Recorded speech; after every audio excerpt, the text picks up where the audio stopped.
সুপ্রিয় দর্শকবৃন্দ, আসসালামু আলাইকুম রহমতুল্লাহি ওয়া বারাকাতুহু। প্রীতি ও শুভেচ্ছা নেবেন। আশা করি সকলে ভালো আছেন। একটি গুরুত্বপূর্ণ খবর নিয়ে আপনাদের সামনে উপস্থিত হয়েছি।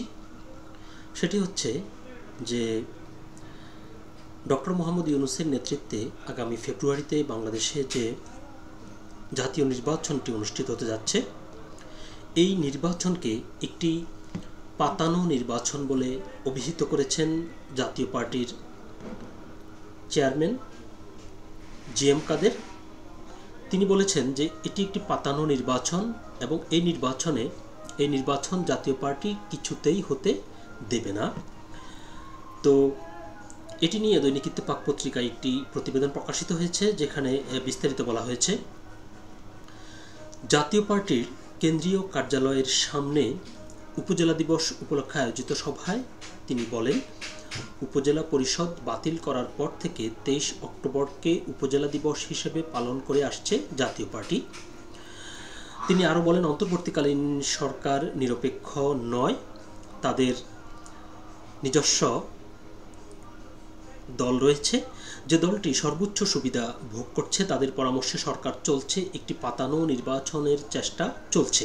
এর থেকে আমরা উদ্ধার পেতে চাই। যতদিন দেরি হবে তত ক্ষতি হবে। দেশকে ধ্বংস করার চেষ্টা চলছে। শেখ হাসিনার মতো লোক টিকতে পারেনি, আপনারাও টিকতে পারবেন না বলে তিনি ডক্টর ইউনূসকে হুঁশিয়ারি করেছেন। তিনি আরও বলেছেন যে ভোটের জন্য শেখ হাসিনাকে প্যাসিবাদ বলা হচ্ছে, সেরকম ভোটের প্রস্তুতি চলছে, তার চেয়েও বেশি। নির্বাহী আদেশে আওয়ামী লীগকে এভাবে বাদ দিতে পারেন না।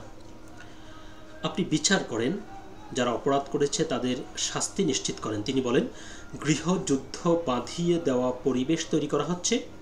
অশান্তির কোনো নোবেল থাকলে এই সরকারের পাওয়া উচিত। দেশের আইন শৃঙ্খলা কোনো সময় এত খারাপ ছিল না। প্রত্যেক মাসে মানুষ খুন হচ্ছে, কখনোই এত মানুষ খুন হয়নি।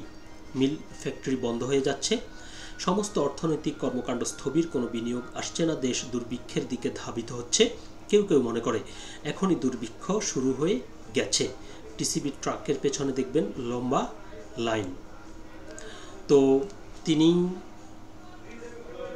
যেটি বলছিলেন যে নির্বাচনের ব্যাপারে, যে যেহেতু এখানে জাতীয় পার্টিকে বাদ দেওয়া হয়েছে, তাই তিনি বলছেন যে এটি একটি পাতানো নির্বাচন। যেহেতু ডক্টর মোহাম্মদ ইউনূসের নিজস্ব দল রয়েছে, দল বলতে ধারণা করছে তিনি এনসিপির কথাই বুঝিয়েছেন। তো নির্বাচন যত ঘনিয়ে আসবে, তখন নির্বাচন নিয়ে বিভিন্ন রাজনৈতিক দল, বিশেষ করে জুলাই আগস্ট গণ অভ্যুত্থানের যেসব রাজনৈতিক দল এটির সাথে জড়িত বা যে আন্দোলন সংগ্রামের মধ্য দিয়ে বিগত আওয়ামী লীগ সরকারের পতন হয়েছে, সেই অংশীজনরা ছাড়া এই যে জাতীয় পার্টি খুব তীব্রভাবে বিরোধিতা করছে। তো সময়ের সাথে সাথে এটি পরিষ্কার হবে তাদের এই বিরোধিতায় জনগণের কতটুকু সায় রয়েছে। সকলে ভালো থাকবেন, সুস্থ থাকবেন। আল্লাহ হাফেজ।